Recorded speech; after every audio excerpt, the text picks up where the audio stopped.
You're going to be held in military custody, and you're going to be questioned about what you know. You're not going to be given a lawyer.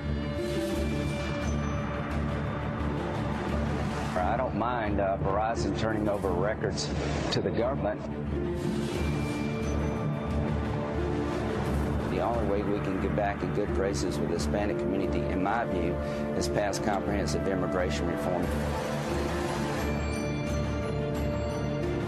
Free speech is a great idea, but we're in a war.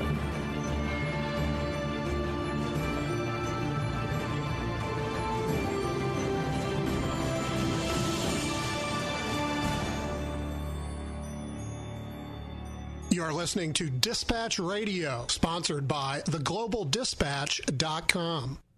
Welcome back to Dispatch Radio. That was, of course, your South Carolina senator, part of the dream team, the envoy to Egypt this week, Lindsey Graham, South Carolina senator. We're going to have on with us Bruce Carroll.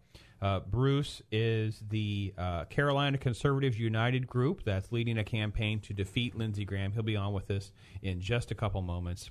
The additional news that really sold me on having this on this week was Lindsey Graham and John McCain came back from their Egypt trip. And I want to read this quote to you. Bob's going to reply if he can keep his headphones on when his brain explodes. Lindsey Graham said, quote, "I didn't know it was that bad. These folks are just days, weeks away from all-out bloodshed." Bob? Surprise, surprise. Surprise, surprise. I tell you what, folks. I know we're in Florida, and our internet presence will definitely get us to South Carolina. Lindsey Graham, that's an embarrassment. You get paid a very hefty salary. You have, I don't know how many aides does the senators have? 30? Well, their Senate budgets are millions of dollars. Yeah. So you're telling me no one has been giving you updates on Egypt, and you had the gall to be the guy they selected to go over there? And you have, you've got to be kidding me. And then to make matters worse, Bob, they kind of had a surprise for the Muslim Brotherhood. Oh, sure. Yeah. A spokesman for the Brotherhood over there had no idea that Mr. McCain and Mr. Graham were showing up, for these proposed talks and reconciliation. And so not everybody was really involved. It is embarrassing. I'm really sorry, and I'm sorry if I'm upsetting the GOP supporters and Mr. McCain, who went on to talk about there needs to be a process of negotiation and reconciliation. You just helped involve removing the Muslim Brotherhood from power that you put in power a year ago. This is a debacle, and it is a shame that our press doesn't cover this properly. So these two are held accountable to just being out of date and out of touch politicians. I don't even know how to put this in perspective. And Mr. Obama sent him there. What do you make of that? It's a win-win for the Obama administration, in my opinion. I think these are the two that have been pounding the war drums the most to talk about our need to assist the protesters in Egypt. That was against Mubarak and also with Morsi. So whoever they put in power, it will be the same kind of thing again. It'll be the same cycle again. So whether these two came back with good news, bad news, otherwise, it really wouldn't matter to the Obama administration. So what Bruce Carroll's group has done is set up a website, Defeat Lindsey Graham campaign. And as I understand it, there are a couple of candidates that are already kind of moved to the forefront. And I'm only familiar really with Nancy Mace. I know she's the first Citadel graduate. Do we know really much else about her, Bob? Well, actually, the first female Citadel graduate. That's what I mean. She's a business owner, a mother, wife.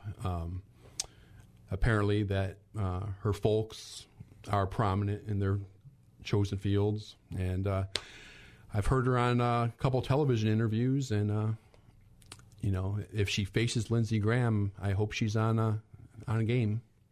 It was interesting because the interview with Cavuto really kind of tried to tap. We covered that a little bit, and she talked about, quote, "There are powerful forces in Washington that consider individual liberty passé and the Constitution dead letter. I believe our state desperately needs new leadership, someone who truly understands the challenges before us and what's at stake and is willing to fight for the principles that make America great. I'm good right there. I tell you what. Because Lindsey Graham, if you don't have a clue how bad Egypt is, when the Muslim Brotherhood supporters are executing, crucifying Christians on a daily basis for a year, we remove them from office. You make a trip over there and nothing. You don't know anything. You didn't know it was this bad. That's embarrassing. So Bruce Carroll has not called in yet. I don't think we have a number to contact him that's handy. Yeah, we do. Okay, so Bob's going to work on that, see if we can get Bruce on the phone. I'm going to go ahead and go into a couple other stories here real quick. For those of you that are strong supporters of Adrian Wiley and are still with us, the Ron Paul channel does launch soon. So feel free to type that in the search box there, Ron Paul. You will find out the details and all the information and links for you to get the Ron Paul channel regularly. An update on, I don't know, just some of the general overseas stuff. I mean, there's always something going on that doesn't make the mainstream press and all of that. If you didn't know, Russia has a anti-gay policy. They're not particularly thrilled about it. There's a lot of protests and that kind of thing. But now that the Olympics are coming, we're getting ready to head into that time. People are kind of freaking out a little bit about the Olympics and this policy. So there's a famous British actor. His name is Stephen Fry. He's been in countless movies. He has a long, long resume. He's the guy that plays Sherlock Holmes' brother in the Robert Downey incarnations of Sherlock Holmes. Stephen Fry wrote a letter basically calling for an absolute ban on the Russian Winter Olympics, the swell of homophobia in the nation. He says, Putin is eerily repeating the insane crime, only this time against LGBT.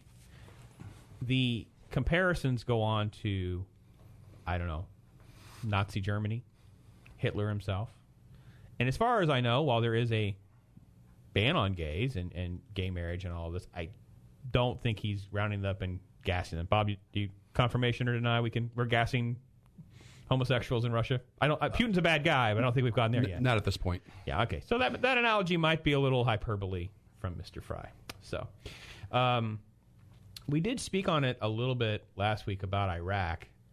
Just to touch base a little bit, Iraq still isn't going very well, is it, Bob? No, Iraq's a total mess. The numbers of civilian fatalities and injuries are at 2007 levels when we had a lot of troops over there, and the sectarian violence is just really out of control, and nobody's talking about it, and it's really a shame. And if we're not careful, we're going to see that in a lot of other countries over there. So, well, we're still trying to get Bruce Carroll on the line. We may or may not be able to. We're going to go ahead and I want to touch on the latest update from Obamacare real quick and squeeze that in here. We did have two major stories on Obamacare.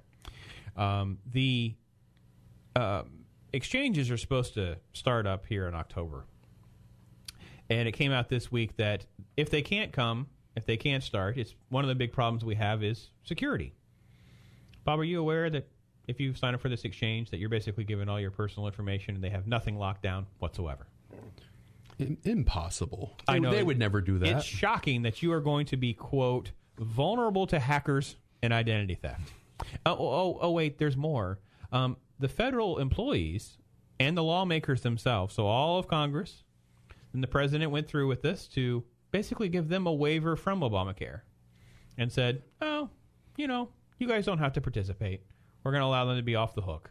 So while it's okay for you, your boss, your employer, they've kicked that can down the road till after the election, so they don't have to participate. They don't have to worry about their fines, but you have to kick in, even though the people that wrote this bill do not.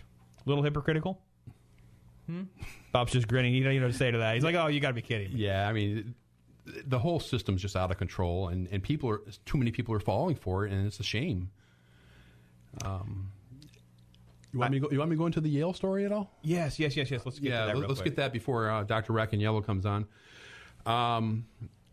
As you can all recall, that little neighbor country of ours, Haiti, went through a horrendous earthquake in January of 2010, totally devastating. knocking out all the infrastructure. And, well, to the rescue came the UN, and they sent peacekeepers there and from, a variety of different countries. Lo and behold, several months after that, people of Haiti started seeing cholera. Cholera is a gastrointestinal bacterial infection that can be deadly if not taken care of. Unusual thing, Haiti hasn't had cholera in over a century. So, in a nutshell, since that time, Haiti's had over about 700,000 cases of cholera with about 9,000 deaths. Well, there's a bunch of lawyers from Yale Law School. They put out a report this week that was barely covered, but it's incredibly, incredibly important. And they're saying the UN is directly responsible for the cholera outbreak in Haiti. They're saying that, and there's scientific evidence to this too, that peacekeepers from the country of Nepal brought this bacteria back to Haiti, and scientific studies on it prove that this is actually a Nepalese strain. So they're calling out the UN. The UN's denying it. Friends at work that are from Haiti say these peacekeepers are not doing anything. They're buying up things because they have lots of cash, amongst the poverty-stricken population. They hang out at the beach. They walk around and intimidate people. They abuse the women. So, that's what we got going on in Haiti. And I can confirm this, too, that I've had several conversations with missionaries and folks that visited Haiti, especially in the wake of the devastating earthquake that they had, and talked about the cholera outbreak that was basically brought to the country. And the locals know. The locals blame the United Nations. They know what's happening and the fact that these United Nations people are visiting, but nothing's actually getting to the people. So it's just a shocking revelation. So we're going to take a very short break. When we come back, we're going to have Dr. Rackaniello on the line with us. He's going to give us an update on the bird flu. Speak over the fear. God, your voice is the only thing we need to hear. This is Brandon from Dispatch Radio, and I want to tell you about my friends over at Stout Auto. Now, I don't know about you, but I can't stand car repair shops. I hate hearing about all the things that are wrong with my car. Even if they're true, I just want my oil changed. Now, the only thing worse than car repair is having to take it back again when it breaks down for what I just had done the first time. Now, recently, I had some work done on my mother-in-law's car. Spent a pretty penny, only to have the same thing start all over again. Now, this person may have meant well, and I don't really have any ill will, but I learned a valuable lesson, that I can trust Jody and his team over at Stout Auto. Not only did they fix everything, explain what else needed to be done, they did it in a professional manner with estimates that I could understand. And I left feeling that my daughter, if she took her car in there for an oil change, wouldn't come home with a $600 bill. One trip, one good repair, I didn't have to go back. Now, they've been in business in Clearwater for over 4 years. 18300 US 19 North. It's in Clearwater at 727-216-6622. Now they have a new location that's off Belcher at 1801 Belcher Road, just one block north of Ulmerton. Give them a call. That's 727-400-6955. 2 locations, going to do you right, get you in and out. Tell them the Global Dispatch sent you.